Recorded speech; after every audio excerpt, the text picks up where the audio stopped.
আপনারা দেখছেন 24 টিভি 2। এবার উত্তর পূর্বের রাজ্যে ত্রিপুরার আদিবাসী ভোটার 146 জন ফের কিন্তু কংগ্রেসে যোগদান করলেন।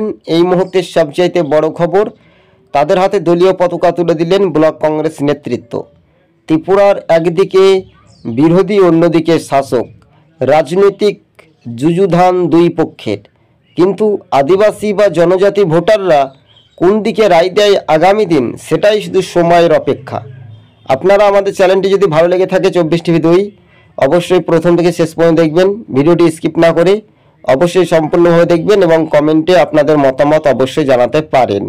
তবে আদিবাসী ভোটাররা ফের কিন্তু কংগ্রেসে নাম লেখালেন কেন, প্রশ্ন উঠছে রাজনৈতিক মহলে।